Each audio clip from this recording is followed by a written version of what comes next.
Radio con aguante. Piezas de realidad. Ahora, en Radio con Aguante, comienza Decime por qué. Muchas preguntas y algunas respuestas. Decime por qué. 4ª temporada. El programa de Carlos Tehuel.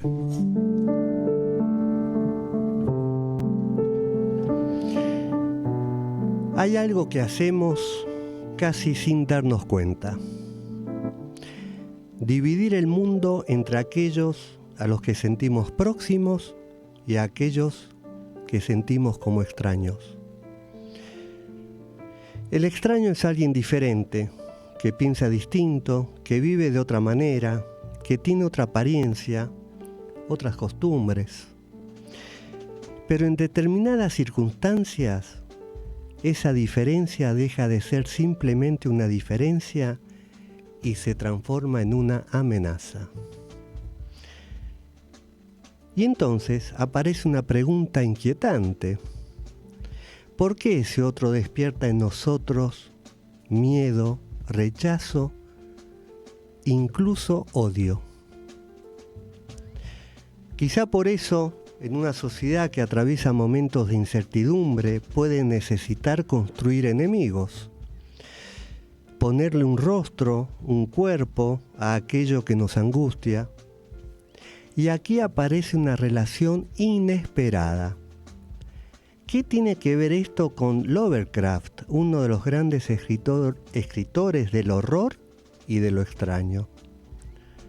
Nuestro invitado, Yago Franco, parte de esta figura literaria para pensar uno de los fenómenos más inquietantes de nuestro tiempo, el crecimiento de las ultraderechas.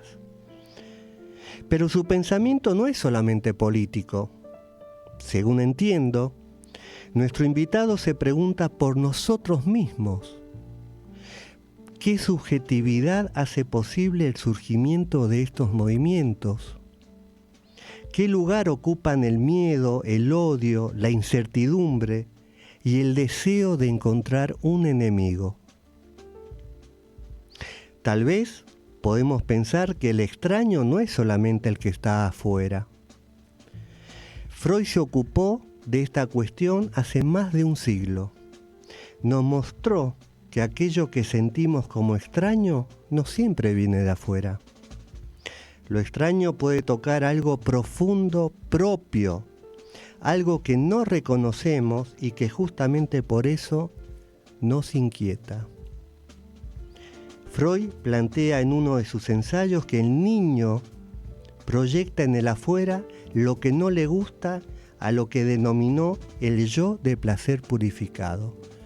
Lo que no gusta queda afuera. En ese sentido podemos plantearnos que el miedo al otro, el odio al otro, la necesidad de encontrar un enemigo, la fascinación por figuras fuertes, son fenómenos políticos, o podemos pensarlos también desde la constitución subjetiva. Y por último, tomemos el tema del goce. No siempre nuestras elecciones responden a aquello que racionalmente consideramos mejor para nosotros.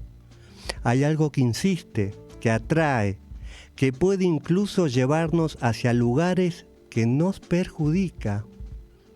Entonces me pregunto, ¿qué lugar ocupa ese goce en la adhesión contemporánea a discursos de odio y de exclusión?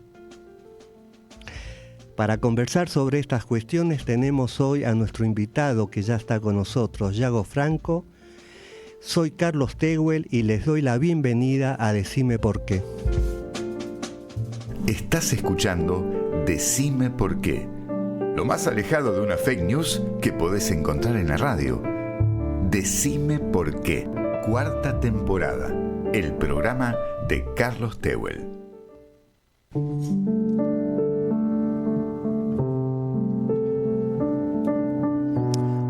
Hola, buenas tardes. Sábado feísimo el clima acá en Buenos Aires. húmedo, lluvioso, frío, qué semanita que hemos tenido. Bueno, como ya dije en la introducción, ya está con nosotros Yago Franco. Buenas tardes. Me cuesta decirlo, Yago. ¿Por qué Yago? La respuesta la tienen mis viejos, obviamente, que ya no están para darla. Bueno, Carlos, un gusto estar aquí con vos. Bueno, te agradezco mucho el haber aceptado charlar conmigo y sobre todo charlar sobre tu último libro, todo lo que querías saber sobre las ultraderechas. Y no te atrevías a preguntarle a Lovecraft. Yago Franco, editorial Prometeo. Acá está, para que lo vean, que lo compren, porque es muy lindo el libro. Y Yago, ¿cómo uniste, antes de entrar específicamente en el tema, ¿no? Lo tomaste a Lovecraft para pensar en el tema de las ultras de derecha? Y estoy viendo la tapa es bastante siniestra, ¿no es cierto? Sí. Es el pájaro que se está por comer a un humano, ¿no? Una tapa inquietante. Lo es. A ver, el origen de este libro es curioso, ¿no? Porque en realidad yo estaba de viaje, estaba en España, me habían invitado en octubre del 23 a un encuentro con Franco Berardi. Ajá. Con Bifo. Con Bifo Berardi. Sí. Uh-huh. Con quien tenemos una amistad. De hecho, este libro va a ser publicado en italiano en breve. Ajá. Lo traducen. Sí. Y está traducido ya. Ajá. Y bueno, toda la charla con él y con el público del conversatorio en el que estuvimos giraba alrededor de qué es esto que está pasando, ¿no? Yo volví para el balotaje, pero durante las elecciones la mala suerte, digo mala suerte porque a mí me alteró el viaje de alguna manera, ver que alguna cosa que yo mismo había anticipado en algunos artículos que salieron en páginas, si no me equivoco, y en la revista que tengo, en el Psicoanalítico, la revista digital, empezaban a ser realidad. Todo aquello que me había generado inquietud y que me había llevado a escribir, empezaba a cobrar forma en la realidad. Entonces eso me llevó a pensar primero que estamos ante algo que en términos muy generales podíamos decir siniestro, algo inesperado. En el seno de lo familiar empezaba a emerger algo que generaba mucha inquietud. Y yo había seguido los pasos del surgimiento de la ultraderecha en Argentina desde la pandemia, uh-huh, porque emerge en el medio de la pandemia.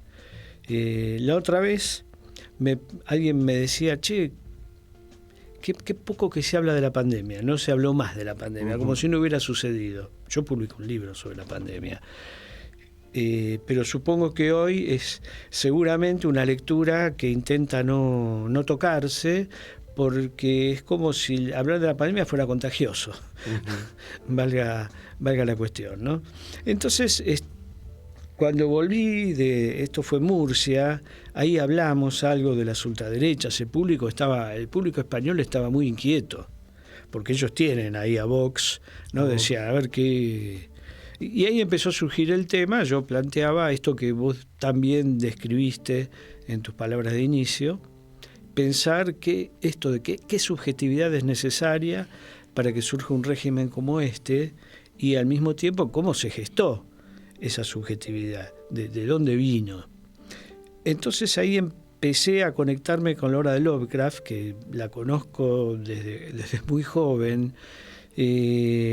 Me fijé particularmente en el color que cayó del cielo, que es lo que está en el núcleo del libro, porque describe una escena en la cual algo que no se sabe qué es viene del espacio, impacta en una laguna, en un pueblo, y toda y todo empieza a transfigurarse, la vegetación, los animales y sobre todo una familia.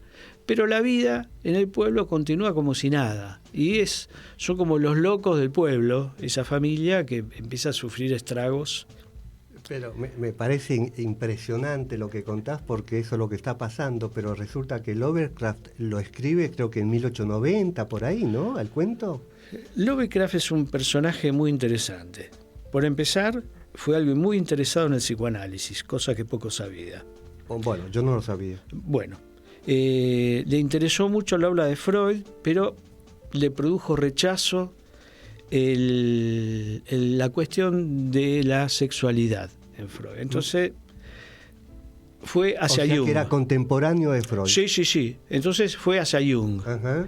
Y uno ve en lo que escribe Lovecraft que hace mucha apelación a antiguos que aparecen, a otras épocas, a cosas que emergen, ¿no?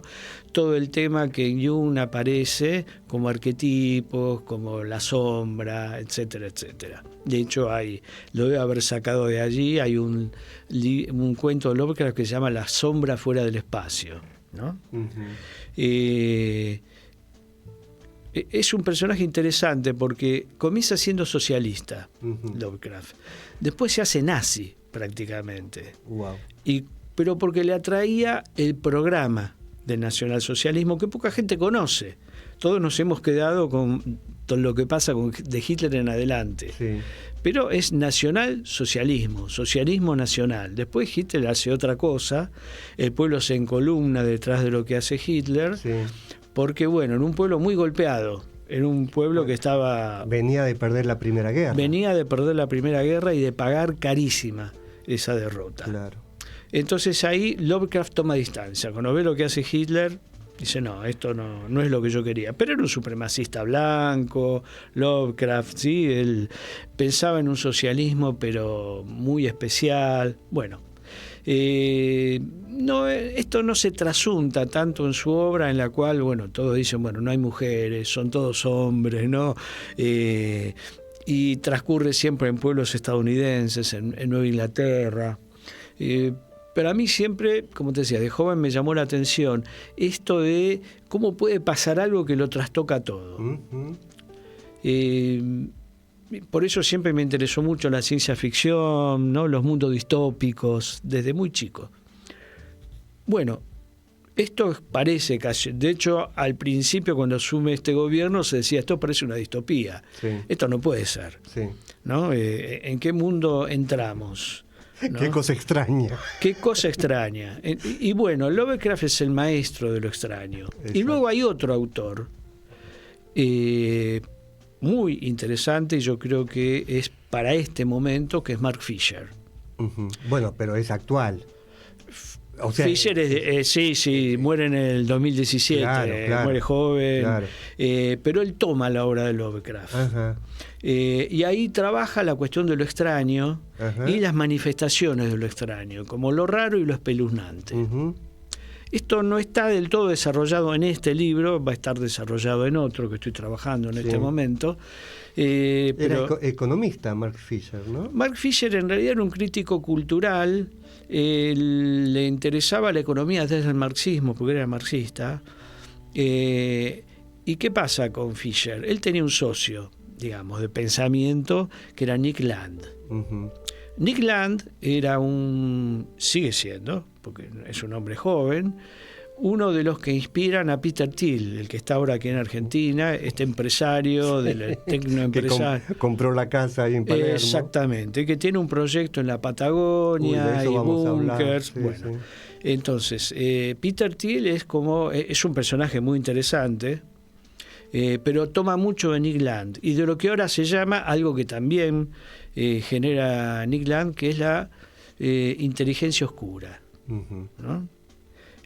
Como que ahí hay algo que Thiel lo maneja claramente. Thiel, que es un personaje muy extraño, pero para no irnos por las ramas, cuando empieza toda esta historia que estamos viviendo, que en Europa genera pánico prácticamente, porque están viendo que les puede pasar esto en cualquier momento, no igual, ¿no? Porque la particularidad de este régimen es que no es un régimen nacionalista, es una ultraderecha distinta, pero muy, yo digo, acá no hay ingenuidad. Acá hay un proyecto, acá hay un programa, claramente, por algo está Peter Thiel acá, por algo la amistad con Elon Musk, ¿no? Que es más importante que la que pueda tener con Trump, es otra historia. Pero bueno, yo empecé a pensar en esto de cómo llegamos a esto. Desde la subjetividad, yo siempre digo, no podemos explicar lo que pasa desde el psicoanálisis, pero tampoco se puede entender sin el psicoanálisis. Uh-huh. Así como no se puede entender desde la economía solamente, pero tampoco sin la economía, claro, o sin la política, ¿no? Se necesita un pensamiento muy complejo. Exactamente. ¿Sí? Dejamos acá, vamos a hacer el primer corte escuchando la canción del cuarteto de Nos. Marcos, no sé si la tenés ahí para... Sí, me dice Marcos, así que escuchamos y seguimos charlando con Yago Franco, temas tan apasionantes.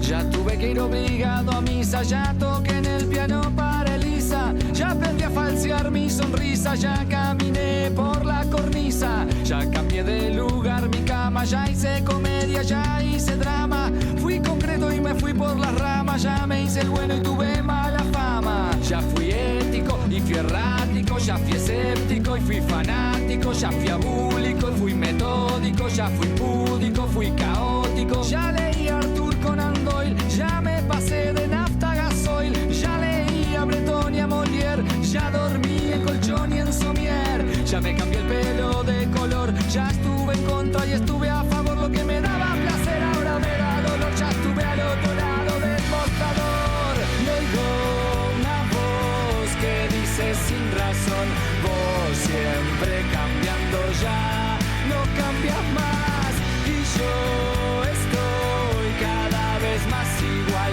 ya no sé qué hacer conmigo.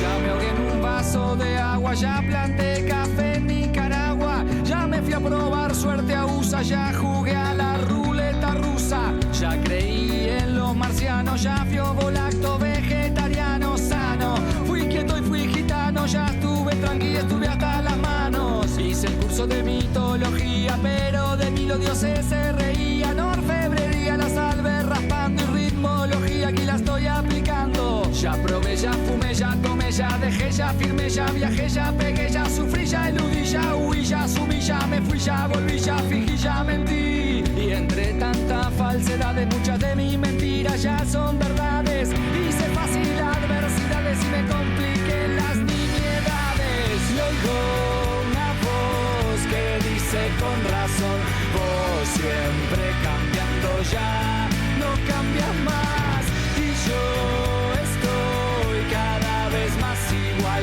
ya no sé qué hacer conmigo.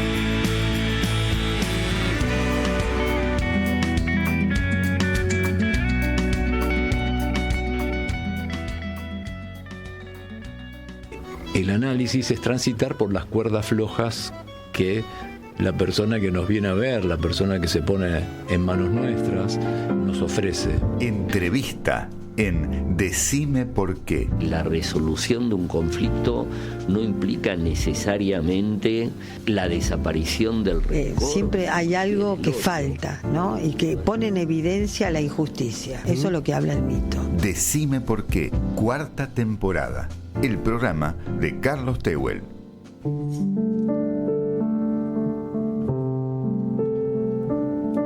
Continuamos entonces con Yago Franco, que no lo presenté, ahora voy a leer algunos antecedentes de Yago. Es psicoanalista, escritor, dirige el Psicoanalítico, ¿no es cierto? Es una revista digital. Uh-huh. Dicta seminarios, conferencias, por el mundo, anda por el mundo, España, México.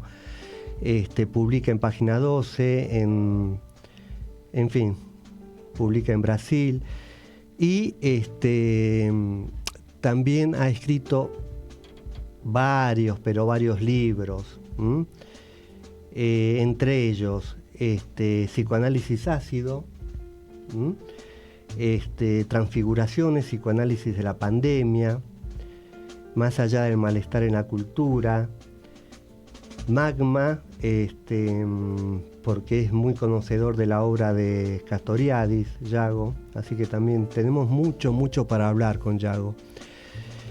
Ya que lo nombraste a Berardi, Yago, y estuviste con él y tenés una amistad, te estaba comentando recién en el corte que lo escuché ya varias veces en distintas conferencias por YouTube, ¿no es cierto? Uh-huh. Y estoy como sintiendo que me da un poquito de escalofrío, que él está como pesimista por la situación actual mundial. Y vos que tenés ese acercamiento, no sé si me podés decir algo de eso en relación a Berardi. A mí me da la impresión que en él, como en otros pensadores, hay un estado de lucidez extrema. Uh-huh. No quiere... además, bueno, él vive en Europa. En Europa hay por lo menos una guerra o dos. El cambio climático que están padeciendo es mucho más grave que el que estamos padeciendo nosotros.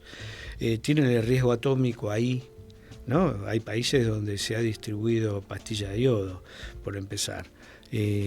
Alemania que empieza a rearmar su ejército, es decir, cosas que nosotros no las tenemos todas unidas, uh-huh. Pero para Berardi y otros pensadores, esta es la realidad en la que están ellos. Uh-huh. Entonces el riesgo que ellos ven, que Bifo ve, es muy grande. Y no está dispuesto, entiendo yo, a ceder en nada, ¿no? En términos de que digan, bueno, sos pesimista. Yo no soy pesimista, la realidad es así. Uh-huh. Lamento mucho el mensaje que traigo. Por otra parte, en diálogos con él de todas maneras acepta. De hecho va a salir en breve un libro de él que yo he tenido el trabajo de armarle, porque son distintos textos que salieron del psicoanalítico, y tiene que ver con lo imprevisto. Uh-huh. ¿No? Como que él también tiene una mirada sobre que, bueno, pueden surgir cuestiones imprevistas, así como yo tengo una mirada sobre la indeterminación, sobre que no está todo determinado, sino que hay un margen, siempre hay algo que hay que ponerlo en funcionamiento que puede trastocar la realidad. Uh-huh. Los regímenes de ultraderecha, el que estamos padeciendo nosotros, han hecho eso. Uh-huh. ¿Sí? Han alterado la realidad. ¿Y cómo la han alterado? Para esto se han apoyado, te escuchaba, reitero atentamente lo que vos comentaste al principio, con mucha lógica y mucha rigurosidad, cuando decías que Freud ya hablaba de ese odio que anida en el humano, ¿no?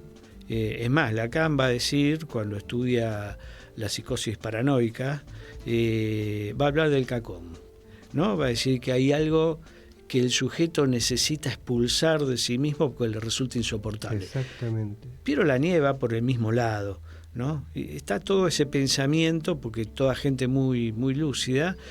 ¿Y qué sucede? En realidad el otro surge en el odio. Vos mismo lo dijiste, ¿no? Esa proyección inaugural, el mundo se inaugura en el odio, en el rechazo. Así es.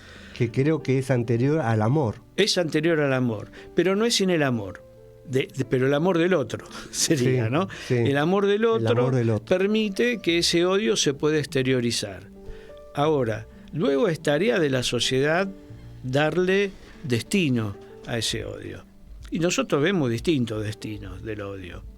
La guerra, el genocidio. Los genocidios son un grado más profundo de odio, porque ahí ya se pasa de la escala freudiana, yo digo, para pasar a pensar que eso que está ahí no es humano, es un eso, es una cosa, entonces hay que destruirla. No es a mí, no es enemigo, ni siquiera tiene representación, ¿no es cierto? No tiene representación, ¿no?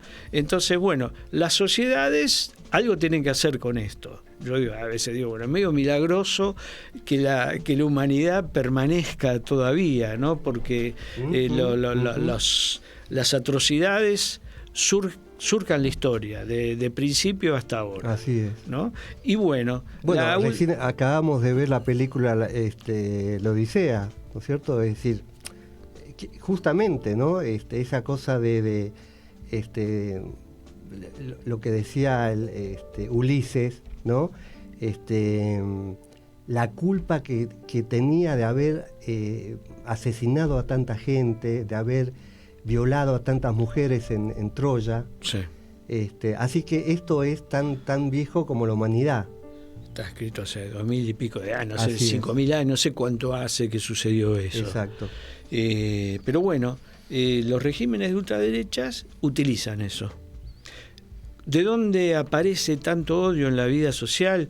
Yo creo que la pandemia tuvo mucho que ver, porque instaló una vida digital que permite que uno pueda decir cualquier cosa, puede agredir. En ese momento la agresión, la bronca que representó el encierro, de algún modo se alojó y surge la figura del enemigo invisible. El hater. Claro, aparece el hater, aparecen una cantidad de elementos que antes no estaban, ¿no? Que antes no estaban de esta manera. De esta manera. Hay un formateo que se produce en la pandemia, que es un fenómeno muy, muy interesante, y le da pie a estos personajes. Bueno, hay que recordar que Milei era, al principio no, pero luego lideró la antivacuna, la quema de barbijos, defenestraba a los infectólogos, ¿no? Y logró captar la atención de público muy joven. Sí. Es más, físicamente hacía convocatorias, la gente acudía, y bueno, es de ahí de donde obtuvo la mayor cantidad de votos. Así es. De los varones jóvenes, sí. ¿no? Pero esto que decís, Yago, a ver, el odio en la pandemia, pero decíamos recién justamente que el mito de Ulises, el caballo de Troya, se escribió hace miles de años atrás. Quiere decir que el odio es como parte de la humanidad desde su comienzo. Absolutamente. Por eso decía, bueno, el tema es qué destino le va a dar a la pulsión de muerte la sociedad. Bueno, porque la sociedad instituye destinos para las pulsiones. ¿Sí? A esta altura ya lo sabemos claramente, ¿no? Tanto para la pulsión erótica como para la pulsión de muerte. La sociedad ofrece modelos identificatorios, objetos para sublimar o para la descarga. Eso a lo largo de la historia está también presente. Ese es el trabajo de la sociedad. ¿Para qué? Para ser una sociedad y no otra, ¿no? Entonces, este gobierno lo va haciendo, lo ha ido haciendo. Se monta sobre el odio, que es un gran aglutinador, y en esto no es original este gobierno, esto ha pasado. Lo que pasa es que hay que ver contra quién y contra qué es el odio.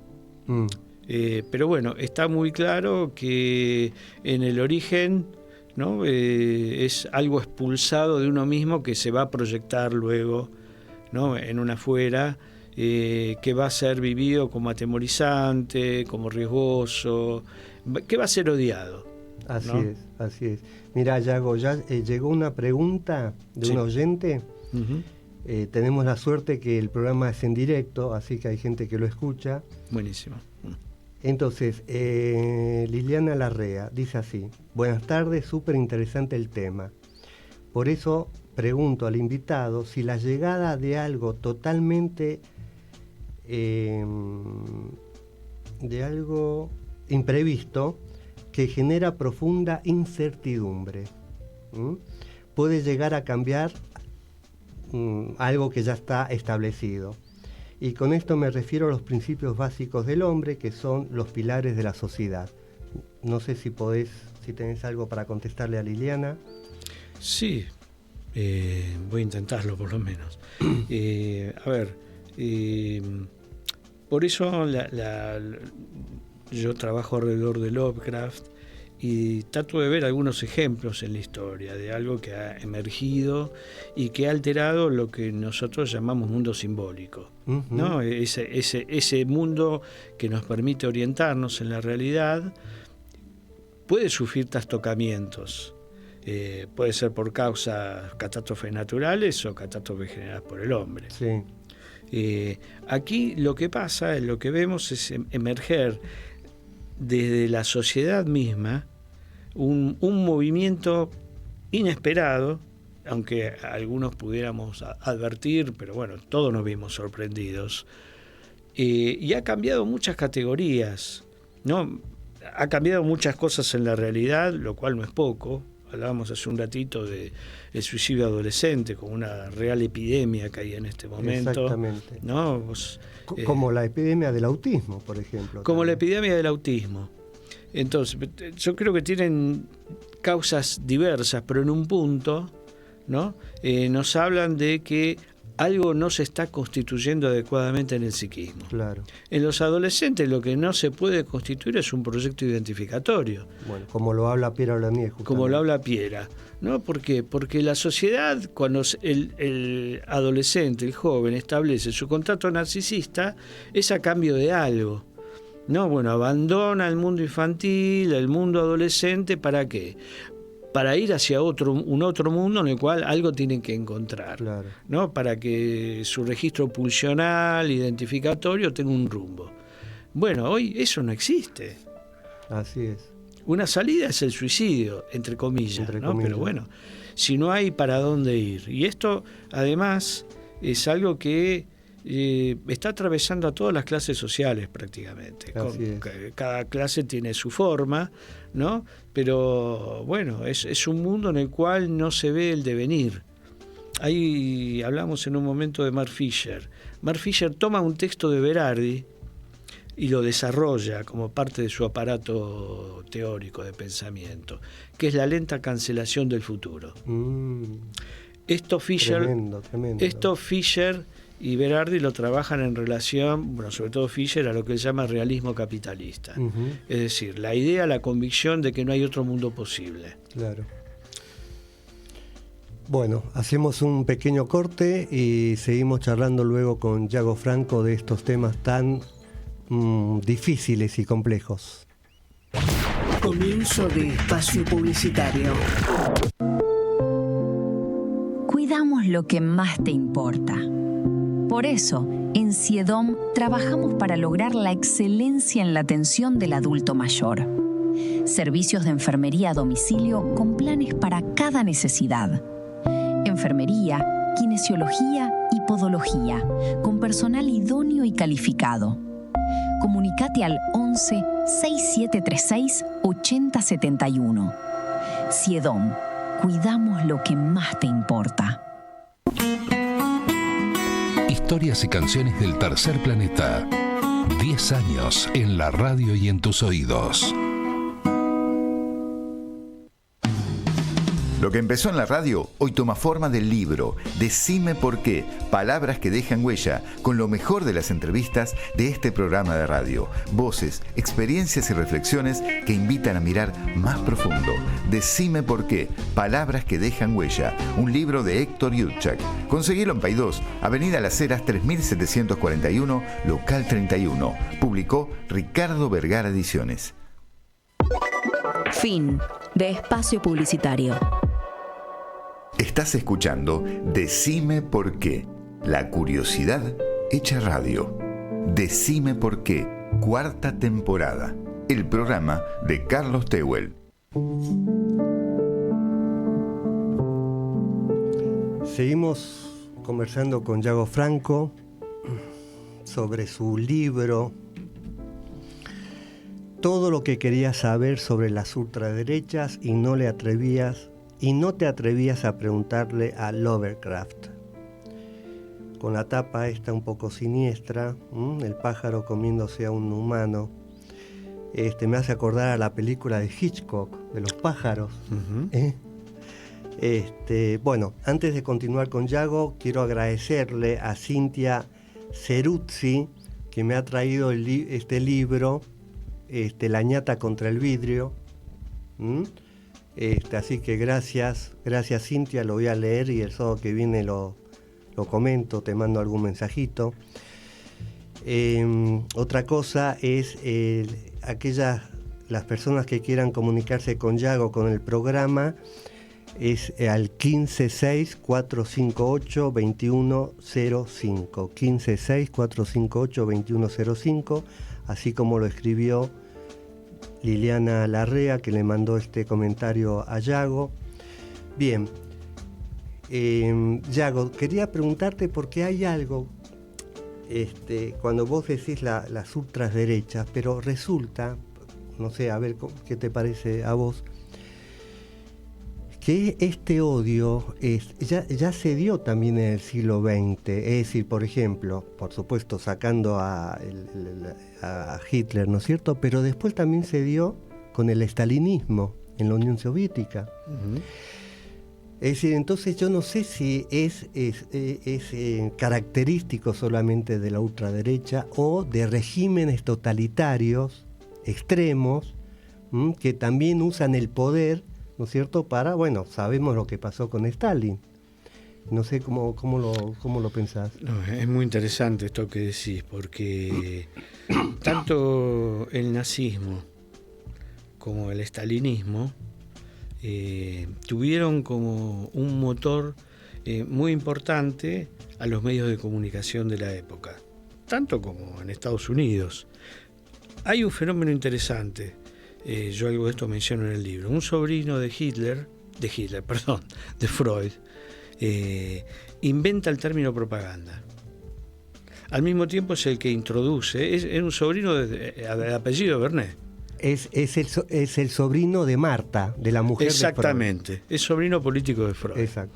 Entonces, inventa la propaganda para la venta de productos que va a tener una larguísima trayectoria en la historia estadounidense. Y especialmente empezó con la publicidad que las mujeres podían fumar. Exactamente. Él lo consultan de una tabacalera, bueno, nosotros queremos ¿por qué las mujeres no fuman? Quieren que fumen, muy bien. Entonces el 4 de julio, la fecha patria de ellos, hacen desfilar a un pelotón de mujeres, por decirlo de alguna manera, un batallón, mujeres fumando, ¿no? Y a partir de ahí el consumo del cigarrillo explota en Estados Unidos. Goebbels tomó esto, el ministro de propaganda nazi.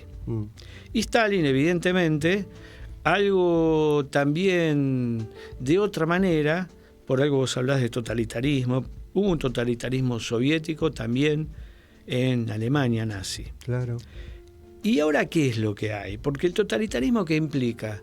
Yo decido lo que es la realidad, que es lo que trabaja Orwell en Gran Hermano, que tiene que ver justamente con el estalinismo. ¿Sí? Gran Hermano decide lo que es la realidad, lo que es la historia, el Ministerio del Tiempo, etcétera, etcétera. ¿Sí? Palabras que ya no se pueden pronunciar. Control absoluto. Control absoluto. Bueno, ahora ese control absoluto, y no me pondría con esto en una posición, digamos, paranoide, sino que se fue dando, está en el mundo digital, en las redes sociales. Hace poco tuvimos un ejemplo clarísimo de lo que trabaja muy bien también Mark Fisher, que es que este grupo de muchachos saca la bandera de Malvinas, ¿sí? En el partido de fútbol. Y eso genera una explosión de odio enorme. Uh-huh. ¿Sí? Pero fomentada por las redes sociales, esto es lo interesante, y también por la inteligencia artificial. El mundo digital tiene una particularidad, no es como el libro. Esto es lo que trabaja muy bien Berardi, el pasaje de lo alfabético a lo digital. Con lo digital no podemos poner distancia. Entra por la imagen. Es algo hipnótico.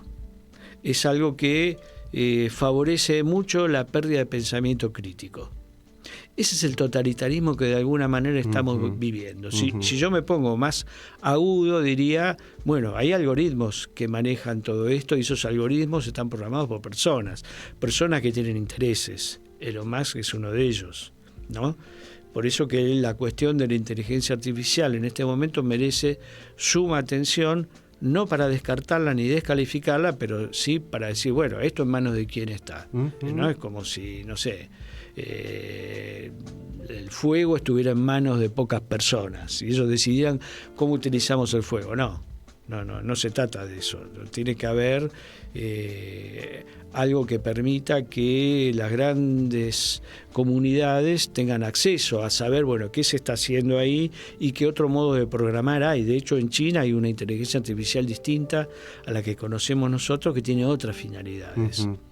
Entonces, de alguna manera yo creo que una conjunción desastrosa entre la pandemia, la vida digital, que ya venía de antes, pero que ahí se profundizó, y esa es una máquina que se puso al servicio del odio y de regímenes como este. Sí. Ahora, el tema, como lo pienso, que está en la subjetividad justamente del humano, de querer controlar, de querer dominar al otro. Entonces me parece que en ese sentido, no sé si Berardi será pesimista por eso, pero yo sí soy pesimista, porque el germen está dentro del humano. Esa pulsión de control, de dominar al otro. Claro. Lo que pasa es que, bueno, la idea de Rousseau, del buen salvaje, ya sabemos que es inexistente, que no hay un buen salvaje, que todos tenemos un asesino en potencia, podríamos decir. ¿Te acordás en una época cuando se hablaba del el enano fascista que teníamos adentro? Bueno, y eso es o sea, el fascismo de algo se alimenta, de la subjetividad humana. Si no, no encontraría lugar. Este régimen de ultraderecha se está tomando algo que todos tenemos. En algunos está más elaborado, en otros menos, y después hay condiciones sociales, políticas, económicas que permiten la exacerbación de ese odio, ¿no? Que es lo que nosotros, hemos visto en estos últimos 3 años, ¿no? Sí. Justamente me estaba acordando de la novela 1984 de Orwell, ¿no es cierto? Que bueno, que son que se adelantó, así como se adelantó Lovecraft con esta cuestión de lo extraño, la distopía de la sociedad es como se adelantó Orwell para plantear esto, ¿no es cierto? Que hay un gran hermano que va a controlar todo. El final de la novela es terrible, porque el protagonista termina admitiendo que él al final ama a Gran Hermano, ¿no? Y esa es la conquista última, ¿no? Y bueno, eso es lo inquietante, eso es lo que, hay que trabajar para que no suceda. Ese es el punto. ¿Qué significa trabajar para que no suceda? ¿Qué significa trabajar para que un chico se dé cuenta que el otro tiene el mismo derecho que él? ¿No es cierto? Esa es como lo nombró Freud, el narcisismo de las pequeñas diferencias, ¿no es cierto? ¿Cómo se trabaja eso? Porque es un trabajo colectivo, por algo la escuela, que a mí me parece que la escuela más que enseñar tiene que ver con esto, con que cada uno pueda darse cuenta que el otro tiene tantos derechos como uno, ¿no? La escuela es fundamental. Lo que pasa es que nos encontramos con el problema que hablábamos hace un rato. Los chicos terminan la escolaridad, los que tienen la suerte de poder terminar la escolaridad, porque el nivel de deserción escolar es enorme, y luego se encuentran con una suerte de vacío, esto que yo mencioné de pasada, ¿no? La cancelación del futuro, los futuros perdidos, ¿no? Entonces, ¿qué hacer con esto? Es la pregunta. Hay una tarea política, no cabe duda, pero también hay una tarea que tenemos los intelectuales, ¿no? En términos de que aquello que está a la vista, yo siempre digo, el psicoanálisis surgió con ese leitmotiv freudiano de hacer consciente lo inconsciente. Y yo digo que hoy por hoy con eso no alcanza, que hay que poder hacer consciente lo que ya está manifiesto. A ver, ¿cómo hacer consciente lo que está manifiesto? Lo que está manifiesto, porque, claro, lo que nosotros conocemos como sistema consciente, ¿sí? No es simplemente que yo veo esto y digo esto es esto. sino que tiene que entrar dentro de un universo simbólico que le otorga un sentido profundo. En una época en la cual, además, lo que yo vengo trabajando, lo que vengo viendo, y no soy el único, el mecanismo predominante es el de la renegación, que desmiente de la realidad. Como lo planteas en el libro. En esa desmentida de la realidad, yo estoy viendo algo que es manifiesto, pero hago de cuenta que no existe. Sí.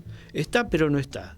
Sí, esta mesa está, pero no, yo no doy, no la registro. Digamos, no finjo demencia, como se dice habitualmente, por algo ese término. No, entonces, bueno, creo que ese término que tomó tanta fluidez, tanta popularidad, debemos tomarlo como un síntoma de la época, ¿no? Donde el fingir demencia pasó a formar parte de la normalidad, de esta nueva normalidad en la que estamos. Que es negar lo que se está viendo. Entonces yo digo, bueno, eso que se está viendo hay que hacerlo consciente, no hay que negarlo. Yo esto lo trabajo habitualmente en el consultorio, porque veo que es algo que cuando uno lo señala se produce un clic, ¿no? Esto de lo que estabas hablando, ¿no? ¿Cómo puede ser? Dijiste lo contrario y ahora estás diciendo, y ahí la persona se conmueve, dice, sí, yo dije dos cosas opuestas, ¿no? En un momento dije que sí, después dije que no, pero no, las cosas, es cierto, ¿no? Ahí hay una especie de asunción de que algo está en la realidad, ¿no? Claro. Y hoy por hoy yo creo que la batalla, se habla mucho de batalla cultural, etcétera, etcétera, creo que la batalla es por la realidad. No, bueno, ¿qué realidad queremos sostener? ¿Qué realidad queremos ver realmente? ¿No? ¿Y por qué realidad estamos dispuestos a trabajar? Sí. Muy bien, hacemos el último corte, Marcos, y luego seguimos charlando digamos, complejo y apasionante tema de cómo lo venimos desarrollando con Yago Franco. Historias y canciones del tercer planeta. 10 años en la radio y en tus oídos. Estudio MC, consultoría nacional e internacional con diplomatura de ESCA. Da asesoramiento integral, acompañamiento y gestión en temas legales en Cava, provincia de Buenos Aires y fuero federal. Defensa penal con compromiso y estrategia desde el primer momento. Derecho civil. Buscamos las soluciones a tu problema con mediciones, contratos, sucesiones, familia y patrimonio. Procedimientos administrativos. Elaboración de carpetas y representación ante organismos públicos nacionales y provinciales. Gestorías rápidas y confiables. Un equipo con asesoramiento personalizado en cada etapa. Atención en Ciudad Autónoma de Buenos Aires, Provincia de Buenos Aires y tribunales federales. Con experiencia, seriedad y compromiso en todos los temas legales y acompañamiento en cada etapa de tu caso o problema. Nuestra prioridad es tu tranquilidad jurídica. Doctora Marta Mirabete Cicero. Mensajes 11 58 93 47 48. Decime por qué. 4ª temporada. Nuevas voces, nuevas preguntas, nuevos debates. Decime por qué. El programa de Carlos Tehuel. Seguimos entonces, entramos en el último tramo del programa número 46. Programa número 46. Estamos cerca de los 50, Marcos, así que hay que ir pensando cómo vamos a festejar el programa número 50, ya el mes que viene. Y seguimos pensando acá con Yago. Yo pensaba lo siguiente, lo que se está planteando con este hombre que vive acá en Palermo, Peter Thiel, creo que Thiel, sí. Y toda la nueva ideología que se está planteando en Estados Unidos es que desaparezca el Estado. Digamos que el Estado surgió justamente para ser un mediador, y me parece que están pregonando la desaparición del Estado, como dice el mismo Milei, que él llegó al Estado para hacerlo desaparecer. En ese sentido cambia toda la realidad, absolutamente. Hay un desplazamiento, digamos, porque el Estado se supone que defiende mediante las leyes, hace de componedor entre los intereses contradictorios que hay. No sé por qué te digo esto, se me ocurrió, pero creo que se viene como un cambio muy radical. Se está cocinando, me da la impresión. Sí, vos hacías mención a la Odisea. Yo personalmente pienso que la inteligencia artificial, redes sociales, bueno, todo lo que es el ciberespacio es el caballo de Troya en este momento. Ah, mira. ¿Qué transporta ese caballo de Troya? Transporta sobre todo esta idea de apropiarse grandes corporaciones de los estados, no hacerlos desaparecer, sino apropiarse de ellos. Y generar un nuevo tipo de totalitarismo que hasta ahora no habíamos conocido. ¿Qué quiere decir que sea nuevo? Que se instala sin la fuerza, sin la violencia. En todo caso es otro tipo de violencia secundaria, diría Piero Lanier, ¿no? Una violencia contra el yo. Porque también este gobierno llega al poder por el gran deterioro cognitivo, subjetivo en el cual encontró al colectivo social, ¿no? Y de eso se aprovechó. Argentina yo creo que es en ese sentido como un experimento.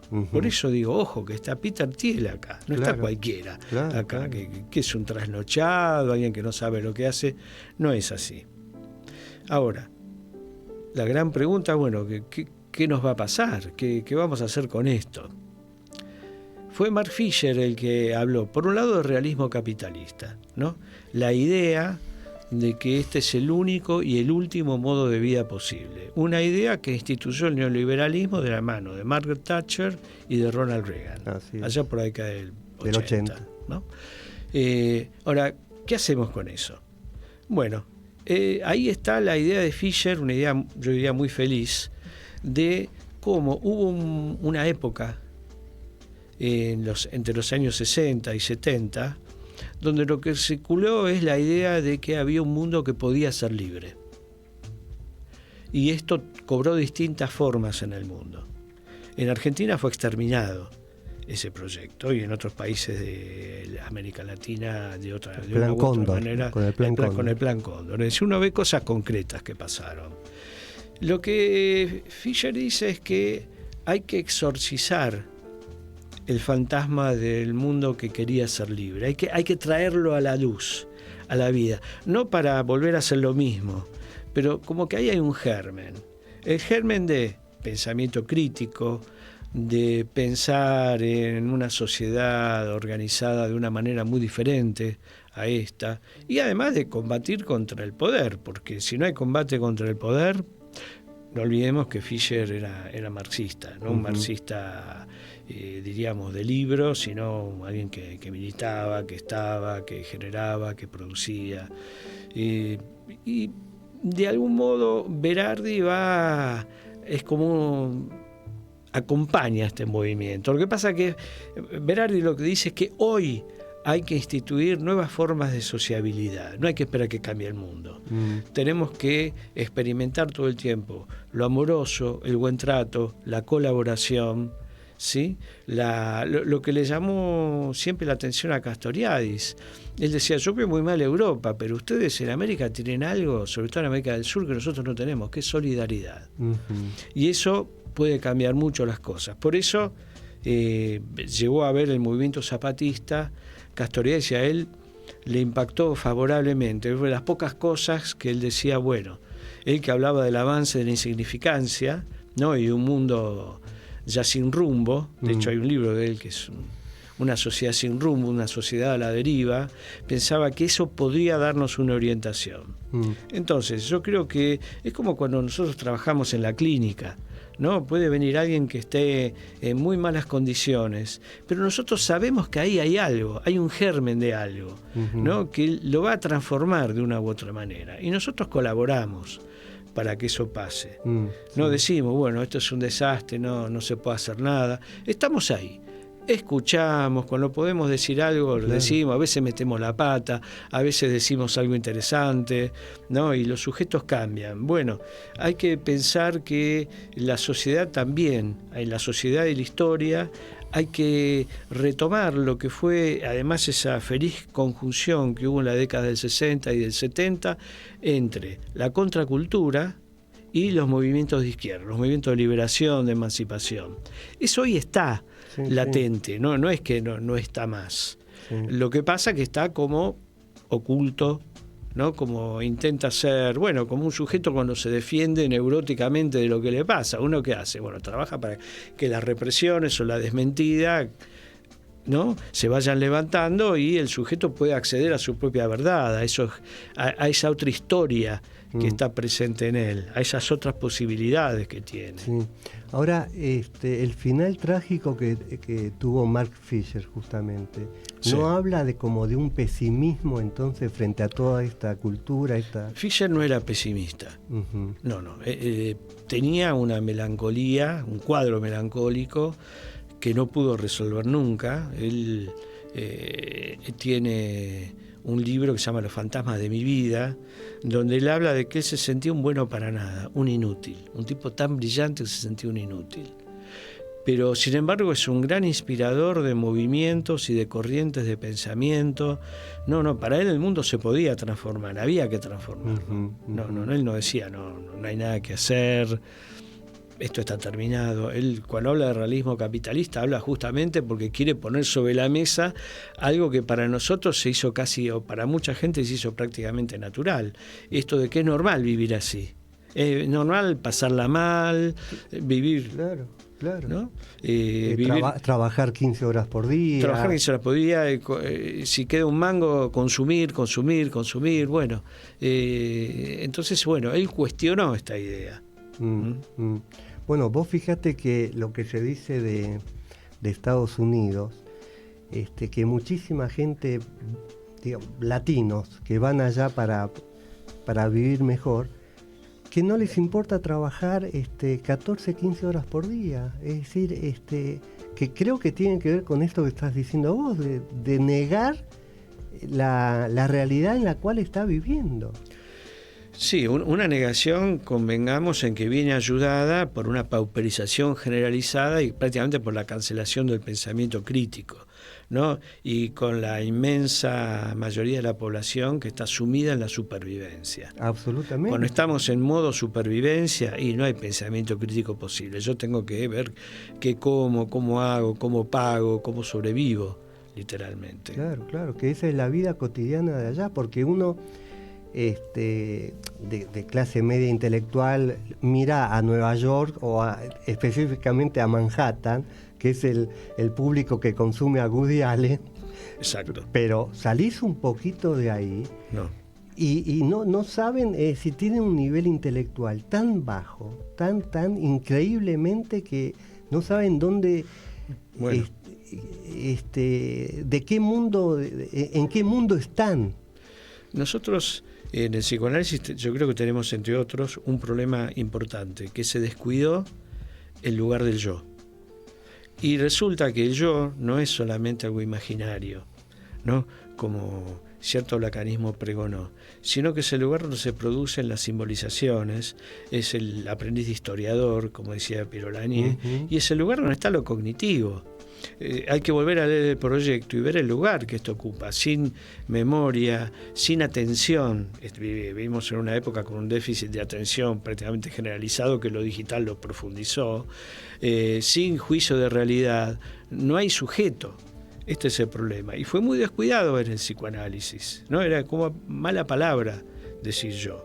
Absolutamente, porque se hacía equivalente al yo adaptativo de los psicoanalistas norteamericanos, justamente. Exacto. ¿Cierto? De Hartman, de Lowenstein, de Chris. Entonces la batalla era luchar contra ese yo adaptativo, pero que no es el yo del proyecto, ¿no es cierto? No tiene nada que ver.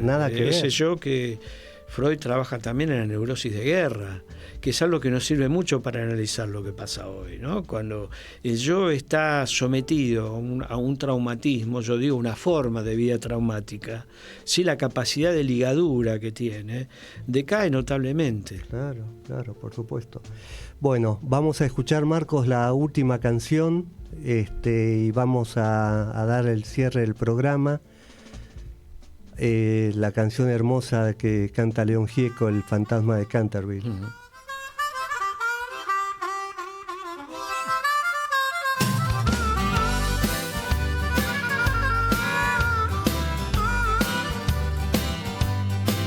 Yo era un hombre bueno, si hay alguien bueno en este lugar. Pagué todas mis deudas y mi oportunidad de amar. Sin embargo estoy tirado y nadie se acuerda de mí. Paso a través de la gente como el fantasma de Canterville.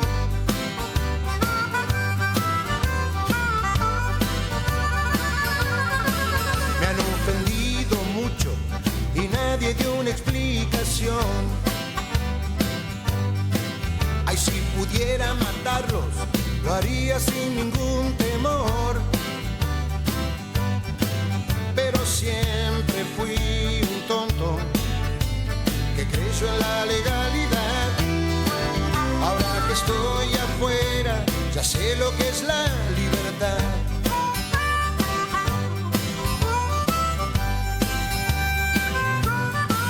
Ahora que puedo amarte, yo voy a amarte de verdad. Mientras me quede aire, calor nunca te va a faltar. Y jamás volveré a fijarme en la cara de los demás. Esa careta idiota que tira y tira para atrás. He muerto muchas veces, acribillado en la ciudad. Pero es mejor ser muerto que un número que viene y va. Y en mi tumba tengo discos y cosas que no me hacen mal. Después de muerto, nena, pues me vendrás a visitar. Después de muerto, nena, pues me vendrás a visitar. Después de muerto, nena, pues me vendrás a visitar.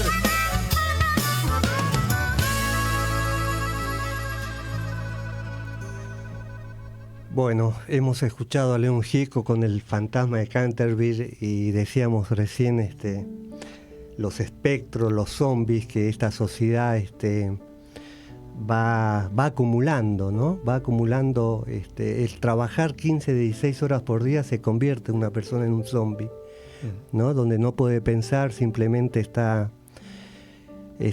como agarrado, chupado por el tema de la supervivencia, ¿no? Esto es lo que decíamos recién con Yago. Y se ha ido otro programa número 46. Y a ver, parece que acá hay un mensaje. Si tengo un minuto, Marcos, porfa. Bueno, a ver.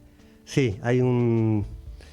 Leo esto y lo terminamos, Marcos. Excelente programa, Carlos, dice Vicky García, psicoanalista. Quisiera preguntarle a tu brillante invitado, ya Vicky te califica como brillante, ¿de qué manera podríamos ayudar desde nuestro lugar de psicoanalistas a alentar la participación política?